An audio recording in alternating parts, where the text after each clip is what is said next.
Term बहुत ज़्यादा सुना होगा, last year, last to last year. तो आपको क्या करना है, कौन है ये, किसकी बात हो रही है? लेंचो रहता था, हम उनको बोलेंगे कॉर्नफील्ड्स। क्या लगता है लेंचो की बात भगवान ने सुनी होगी? दे आर 5 सेंस, वो हम बोलेंगे strong wind. Hey everyone, this is me Nidhi Gupta, your English coach. कैसे हैं सब लोग? भाई क्लास 10 के स्टूडेंट्स के लिए है गुड न्यूज़, क्योंकि आप लोगों के लिए आ गई है यूट्यूब पर फ्री सीरीज, फ्री लक्ष्य सीरीज, जिसके अंदर हम लोग आपको कराने वाले हैं क्लास 10 की तैयारी। इंग्लिश की बात करें तो हम लोग लिटरेचर के चैप्टर से शुरुआत करेंगे। पहला चैप्टर है a letter to God by G.L. Fuentes. लेकिन बच्चों, ये कोई आपकी बोरिंग प्रिपरेशन नहीं होने वाली है। मैम फिर से वही चैप्टर और फिर से वही तैयारी नहीं बच्चों। आप लोगों ने अपने सीनियर्स को पढ़ते हुए देखा होगा, आपने शायद ये टर्म बहुत ज्यादा सुना होगा, last year, last to last year. Ma'am chapter से कीवर्ड्स प्रैक्टिस करा दीजिए। अब हर साल एग्जाम टाइम पर मैं कीवर्ड्स लाती हूँ, बट मैंने सोचा क्यों ना बच्चों को ही सिखा दिया जाए इन कीवर्ड्स को लिखना कैसे होता है। तो आज से, अब से हम लोग इंग्लिश में जितने भी चैप्टर्स पढ़ेंगे, कीवर्ड्स को लिखने के साथ साथ पढ़ेंगे। तो पहले दिन से ही आपकी इंग्लिश की तैयारी शुरू हो जाएगी। तो आपको क्या करना है? आपको लेकर बैठना है नोटबुक को और एक पेन को हाथ में, और साथ साथ कीवर्ड्स लिखने, क्योंकि मैं भी स्क्रीन पर आपके साथ साथ कीवर्ड्स ही लिखने वाली हूँ। ठीक है जी? तो ये कोई बहुत ज़्यादा बोरिंग सेशंस नहीं रहेंगे, बड़ी मेहनत करनी पड़ेगी आपको भी और मेरे को भी। तो जो भी बच्चा ऐसा लेट के आराम से वीडियो देख रहा है, भैया नहीं, उठ जाओ और आप लिखना शुरू कर दो, क्योंकि आज से ही आप लोगों के कीवर्ड्स लिखने की प्रैक्टिस शुरू हो जाएगी इंग्लिश लिटरेचर में। कौन है ये, किसकी बात हो रही है? चैप्टर का hero a letter to God G.L. Fuentes ने लिखा है, और इनके चैप्टर का जो हीरो है उसका नाम है लेंचो। आप लोगों को भी पता है ना, लिखो चलो चैट सेक्शन में एक बार, इसका नाम रेंचो नहीं है, लेंचो है। बोलोगे मैम ये कैसा नाम हुआ? क्योंकि ये एक इंडियन स्टोरी है ही नहीं बेटा, लैटिन अमेरिकन बेस्ड स्टोरी है, तो वहीं के नाम और वहीं की लोकेशंस ली गई हैं। तो आइए आज लेंचो से मिलते हैं और जानते हैं कि लेंचो करता क्या है। भाई करते क्या हो तुम? अब दिखने में ना तो ये कोई डॉक्टर है, ना ये कोई इंजीनियर है, ना ये कोई लॉयर है, ना ये कोई टीचर है, ये एक फार्मर है बच्चों। तो हमें सबसे पहले तो ये पता चल गया कि हमारा जो कैरेक्टर है वो है कौन? भाई वो है एक छोटू सा, मोटू सा, प्यारा सा फार्मर। तो लेंचो फार्मर है हमारा। ठीक है, नाम क्या है इसका वो भी लिख लेते हैं। नाम है इसका लेंचो। आप लोग भी अपनी नोटबुक में इन पॉइंटर्स को लिखते जाएंगे और इसी के थ्रू हम लोग पूरी स्टोरी को बहुत आसानी से पढ़ लेंगे। और जिस तरीके से स्टोरी मैं आप लोगों को पढ़ाऊंगी आज, आपको ये अपने एग्जाम तक, फाइनल एग्जाम तक, बोर्ड एग्जाम तक, मतलब नेक्स्ट ईयर तक भी याद रहेगी। इस चीज़ का प्रॉमिस मैं आप लोगों से करती हूँ। थोड़ा सा अटेंटिव होकर क्लास को देखना और इंपॉर्टेंट कीवर्ड जो मैं लिख रही हूँ वो आप लोग लिखते जाना। ठीक है, अब लेंचो रहता कहाँ है? तो भाई चैप्टर के स्टार्टिंग में ही हमें लेंचो का एड्रेस भी बता दिया गया। क्या था इसका एड्रेस? विहार, पुष्पा विहार कॉलोनी, दिल्ली। नहीं, ऐसे एड्रेस नहीं बताया। कुछ कीवर्ड्स हैं जिनको हमको याद करना है। सबसे पहले तो हमें बताया गया that his house was the only one in the entire valley. His house was the only one in the entire valley, मतलब अकेला रहता था। और लोकेशन के लिए हमें बताया गया ऑन द टॉप या फिर on the crest of a low hill. तो इस कीवर्ड को हम लोग लिख लेते हैं। लेंचो रहता कहाँ था? लेंचो रहता था on the crest of the low hill. ये लेंचो के एड्रेस है घर का। ठीक है, अब ऐसा बोला गया चैप्टर के अंदर कि जहां लेंचो रहता था वहां से नीचे अगर देखोगे तो काफी कुछ दिखाई देगा। क्या क्या? रिवर्स दिखाई देंगे और लेंचो के खेत दिखाई देंगे। ओ हाँ, ये तो हम जानना भूल ही गए कि लेंचो खेती किस चीज की करता है। तो भाई लेंचो के जो खेत हैं वो है मक्के के, हम उनको बोलेंगे कॉर्नफील्ड्स। कॉर्नफील्ड्स हैं मक्के के। हाँ, ये वही मक्का है जो आप लोग खाते हैं कब? जब बारिश होती है, बरसात के टाइम, राइट। तो लेंचो की खेती के लिए उसके पास में कॉर्नफील्ड्स थे, और ऐसा लेंचो बोलते हैं कि हमारे लिए तो ये कॉर्नफील्ड्स बड़े सही हैं, because every year they promise a good harvest. अच्छी खासी खेती होती है, बहुत सारा पैसा आता है, पूरे साल लेंचो मज़े से अपनी फैमिली के साथ रहता है। लेंचो की फैमिली में उसकी वाइफ है और 3 या 4 बच्चे भी हैं। ठीक है, अब हमको प्रॉब्लम क्या है? अच्छी खासी तो लाइफ चल रही है। लेंचो ने बोला कि हर साल तो ठीक था, लेकिन इस साल थोड़ी प्रॉब्लम हो गई क्योंकि ड्रॉट पड़ रहा है, सूखा पड़ रहा है और मुझे चाहिए डाउनपोर। लेंचो कहता है कि भाई अगर मुझे अच्छी खेती चाहिए तो उसके लिए मुझे क्या चाहिए होगा? डाउनपोर, हैवी रेनफॉल, मतलब अच्छी खासी बारिश होनी चाहिए। बोलते हैं ठीक है अच्छी खासी बारिश मत करो, बट एटलीस्ट क्या कर दो शावर तो कर दो, मतलब थोड़ा सा बारिश हो जाए वो भी मेरे लिए काफ़ी है, बट चाहिए कुछ ना कुछ ऐसा होना चाहिए बारिश का, पानी का, कि मेरी खेती जो है वो और अच्छे से होने लगे। क्या लगता है लेंचो की बात भगवान ने सुनी होगी? हाँ भाई बिल्कुल सुनी। लेंचो को पता था नॉर्थ ईस्ट से बारिश होगी, तो वो पूरे दिन नॉर्थ ईस्ट की तरफ देखता रहा। And just as Lencho predicted, during the meal time, खाने का समय था, और जैसा जैसा लेंचो ने बोला बिल्कुल वैसे ही हुआ। It began to fall, बारिश होने लगी। हर किसी को बारिश चाहिए थी और बारिश होने लगी। अब देखो बारिश होने लगी के लिए जब आप आंसर राइटिंग करते हो ना, आप भूल जाते हो कि बारिश होने को क्या बोलते हैं। आपको याद रखना है फ्रेज, बोलेंगे it began to fall। Clear हो गया? बारिश होने लगी। लेंचो बहुत खुश था बच्चों उस दिन।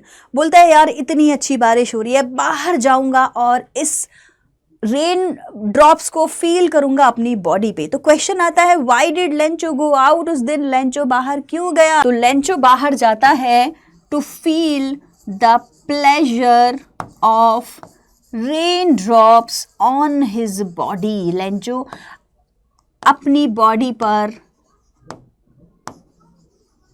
रेन ड्रॉप्स फील करने के लिए जाता है। I hope this is clear. यहाँ तक किसी को कोई इशू नहीं होना चाहिए। लेंचो ने बोला बारिश आ जा, बारिश आ गई। लेंचो बोलता है वाओ वाओ वाओ, यही तो मुझे चाहिए था, God is great, look at the fields. Lencho field पर इन ड्रॉप्स को देखता है और वहाँ एक एनालॉजी भी यूज करता है। बोलता है दिस इज न्यू कॉइन, ये ड्रॉप्स नहीं है, ये क्या है? ये न्यू कॉइन्स हैं। एनालॉजी में बोलता है कि जो बिग ड्रॉप्स दिखाई दे रहे हैं ना बच्चों, बिग ड्रॉप्स, ये बिग ड्रॉप्स नहीं है, ये पैसा है, पैसा। कौन सा वाला? 10 सेंट्स का। अब ये सेंट्स ना वहीं यूज होते हैं, तो वहां के हिसाब से करेंसी आपको दिखाई देगी। और जो स्मॉल ड्रॉप्स है, लिटिल ड्रॉप्स बोलता है उनको, वैसे वो स्मॉल जो ड्रॉप्स हैं वो क्या है? दे आर 5 सेंट्स, वो 5 सेंट्स है। क्लियर हो गया? तो ये एनालॉजी यूज करता है लेंचो, किस लिए? क्योंकि वो इन ड्रॉप्स को देखकर बहुत ज्यादा खुश हो जाता। नाउ एवरीथिंग वाज फाइन, जो हवा थी वो भी बहुत अच्छी चल रही थी। लेंचो खुद बताता है स्वीट एंड फ्रेश एयर थी, बट उसकी जो खुशी है वो ज्यादा देर तक रुकी नहीं बच्चों, बिकॉज सडनली कुछ गड़बड़ हो गया। क्या हुआ? सडनली जोर जोर से हवा चलने लगी। अब जोर जोर से हवा चलने लगी को भी इंग्लिश में आपको लिखना चाहिए। कैसे लिखेंगे? कमेंट सेक्शन में मुझे लिख के दीजिए। हम बोलेंगे strong wind began to blow, began to blow। अब हवा चलने के साथ साथ एक और गड़बड़ हो गई बच्चों। हवा तक तो ठीक था, इसके साथ साथ ओले पड़ने लगे, जिसको हम बोलेंगे हेल स्टोन। अब इन ओले पड़ने की वजह से प्रॉब्लम हो जाती है, क्योंकि आपको भी पता होगा कि फसल के लिए, खेती के लिए ओले पड़ना is not a good option. यहां पर राइटर बोलता है look at these hailstones, these are actually resembling the new coins। Silver coin के नाम से वो यहाँ पे एक एनालॉजी देता है। मैं भी कलर चेंज करके यहाँ आपको लिख कर दे देती हूँ। क्या बोलता है? New silver coins. ठीक है, तो राइटर बोलता है कि ये देखो, ये है न्यू सिल्वर कॉइन। जो ड्रॉप्स तुम्हें दिखाई दे रही थी ना, वो नहीं है। राइटर बोलता है कि जो बच्चे थे ना, वो भी बड़े खुश हो जाते हैं सिल्वर कॉइन्स को देख के, आई मीन हिल स्टोन्स को देख के। बोलते हैं look at these frozen pearls. तो एक और एनालॉजी चैप्टर के अंदर यूज होती है, जिसको हम लोग बोलेंगे frozen pearls, PEARLS। I hope this is clear. In keywords को आप लोग लिखते जाइए। क्लियर हो गया? सो भाई बारिश भी हो गई और हेल स्टोन्स भी आ गए। अब लेंचो बोलता है God please please please please ये हेल स्टोन बंद कर दो, मेरी सारी खेती खराब हो जाएगी। गॉड हमेशा हर किसी की नहीं सुनता, और इस बार लेंचो की भी नहीं सुनी गई। 1 घंटे तक ओले पड़ते रहे, और इसके बाद जो हुआ बच्चों, उसको हम बोलेंगे डिवास्टेटेड सिचुएशन। लेंचो के सारे खेत डिस्ट्रॉय हो जाते हैं, फूल पत्ती पेड़ों पे से गायब हो जाती हैं, पूरी वैली पर बर्फ ही बर्फ होती है, ओले ही ओले पड़े होते हैं, और सब कुछ ऐसा लगता है जैसे नमक से ढक दिया गया हो। White as if covered with salt, ये कीवर्ड आपको यहाँ यूज करना है। क्या बोलेंगे? Everything was looking white, white as if covered with salt। अब यहीं पर ना लेंचो बड़ा परेशान हो जाता है, लेंचो सैड हो जाता है, बोलता है व्हाट इज दिस। अपने बच्चों को बुलाता है और अपने बच्चों से कहता है अ plague of locust would have left more than this, इससे ज़्यादा तो जब हमारे फसल को कीड़े मकोड़े खाने आते हैं तो वो भी छूट जाते हैं, 50% भी खा जाते हैं, तो 50% खेती हमारे पास बचती है। लेकिन लुक एट दिस, इस बार तो खेत में कुछ भी नहीं बचा। क्या करें? This year will have no corn, आज तो इस साल तो हमारे पास में कोई मक्का होगा ही नहीं खाने के लिए, बेचेंगे क्या, खाएंगे क्या, और ज़िंदगी जो है इस साल तो बहुत ही बुरी कटने वाली है। बच्चों देखो यहाँ पर ना अब हम एक कॉन्सेप्ट सीखने वाले हैं जिसको बोलते हैं ऑप्टिमिस्टिक एंड पेसिमिस्टिक का कॉन्सेप्ट। आपने शायद ये स्टोरी सुनी होगी जिसके अंदर दो लोगों को आधा भरा हुआ ग्लास दिखाया जाता है और उनसे पूछा जाता है बताओ तुम्हें क्या दिख रहा है। तो एक पर्सन कहता है कि आधा गिलास तो खाली है, लेकिन दूसरा बोलता है आधा गिलास भरा तो है कम से कम। ये होता है अप्रोच लाइफ को देखने का, जिसको बोलेंगे optimistic approach and pessimistic approach. Lencho बोलता है all of our work for nothing, हमने इतना काम किया और सब बेकार। There is no one who can help us, दुनिया में कोई है ही नहीं जो हमारी हेल्प करेगा, and will go hungry this year. Question exam में आएगा कि लेंचो का अप्रोच इस वक्त कैसा है, क्या वो अपनी लाइफ में पेसिमिज्म की तरफ ज़्यादा बढ़ रहा है या ऑप्टिमिज्म की तरफ। तो आप बताओ देखकर, क्या वो सोच रहा है कि हाफ लाइफ अच्छी है या वो सोच रहा है कि बड़ा बुरा मेरे साथ हो गया। सो डेफिनेटली लेंचो पेसिमिज्म की तरफ जा रहा है। तो लेंचो का नेचर इस टाइम कैसा है बच्चों? पेसिमिस्टिक लिख लेंगे। और क्या लेंचो ऑप्टिमिस्टिक बनेगा आगे चैप्टर में पता चलेगा। आई होप दिस इज क्लियर। सब लोग लिखते जा रहे हैं। अब हम लोग बढ़ेंगे आगे नेक्स्ट पॉइंट की तरफ। But in the heart of all those who lived in that house there was one single hope, help of God. सबको पता था हमारी मदद कोई और करे ना करे, लेकिन हमारा खुदा हमारी मदद ज़रूर करेगा। लेंचो की जो वाइफ थी ना वो भी बड़ी ऑप्टिमिस्टिक थी। मैंने भी आपको कॉन्सेप्ट समझाया था ना पेसिमिस्टिक ऑप्टिमिस्टिक का। तो ऑप्टिमिस्टिक वो पर्सन होता है जो अपने लाइफ में होपफुल हो, अच्छा सोचे।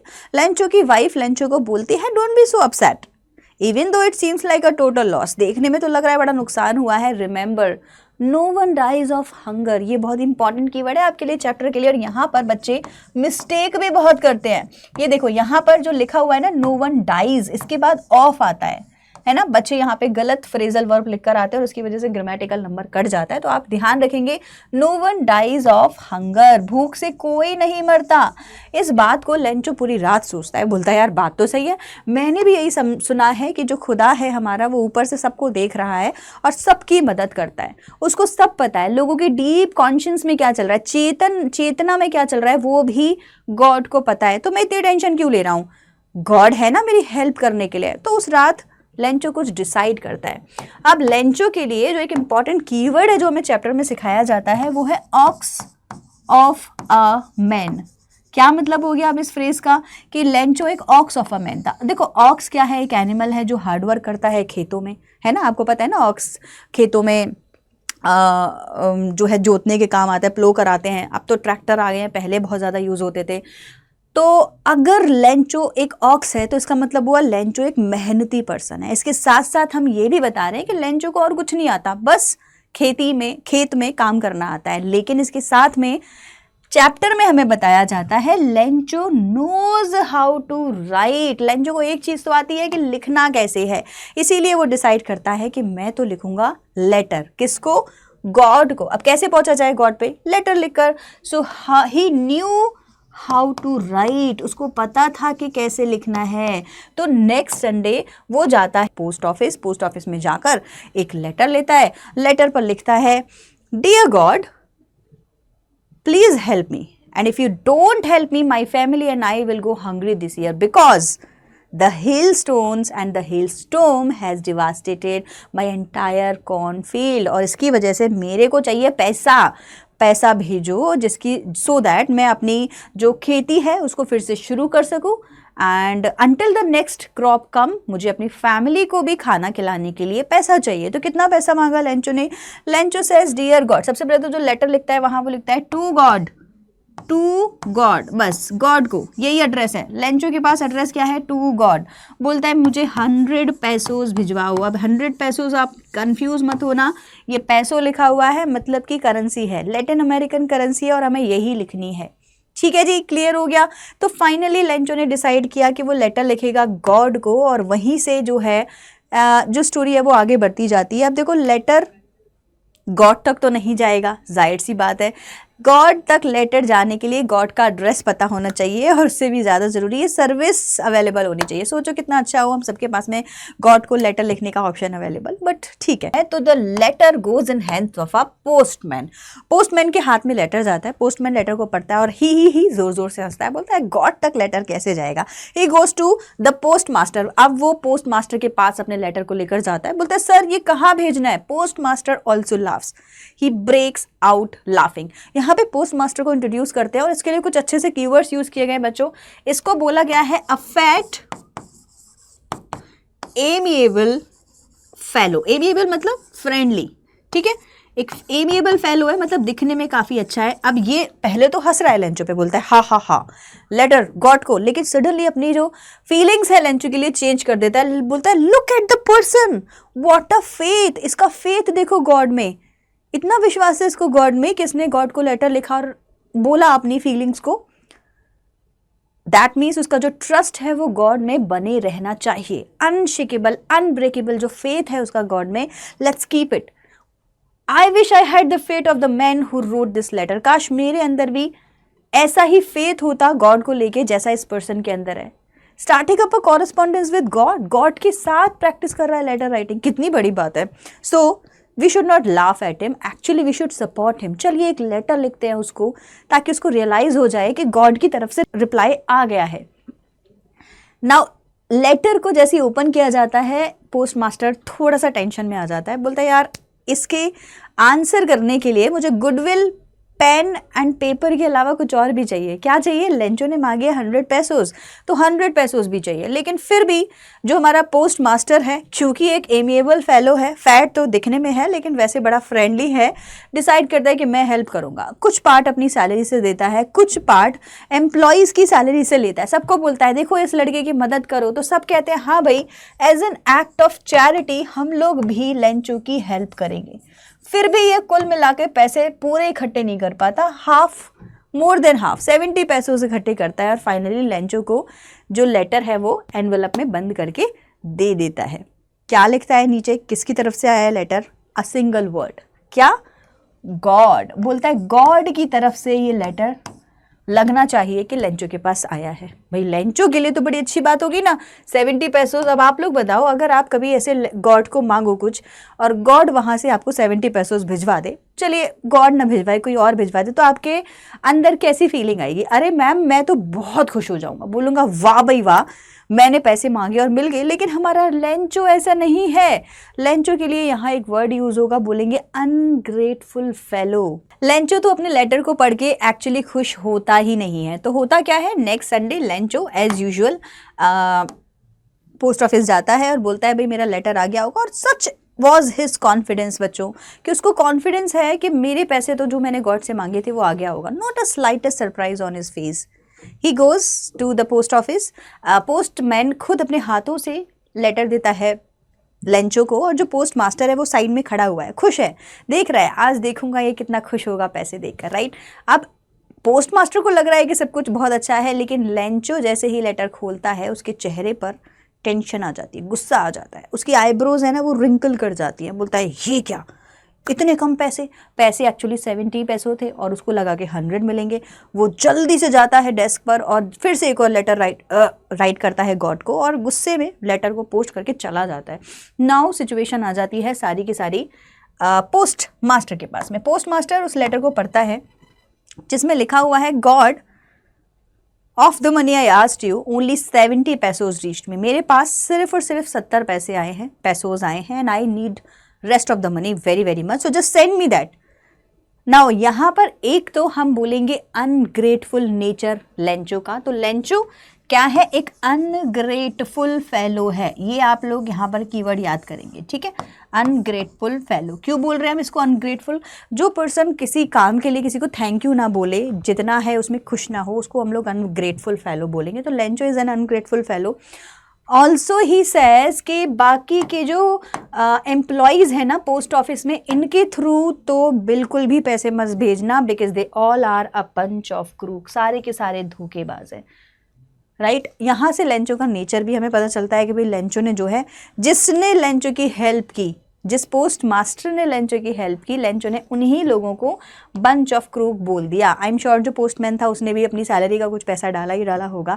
तो इसीलिए यहाँ हमें लेंचो की जो कैरेक्टरिस्टिक पता चलती है, एक तो वो अपनी लाइफ में पैसिमिस्टिक था, बाद में वो अपनी वाइफ के कहने पे ऑप्टिमिस्टिक हो जाता है, लेकिन उसके साथ साथ he is very ungrateful, ox of a man है लेकिन लिखना जानता है ना। अगर आप लेंचो के कैरेक्टर स्केच को लिखेंगे तो ये कीवर्ड्स आप लोग उसमें यूज़ करेंगे। इसके अलावा मैं आपको स्पेशली इसका कैरेक्टर स्केच लिख कर दूंगी, सो डोंट वरी।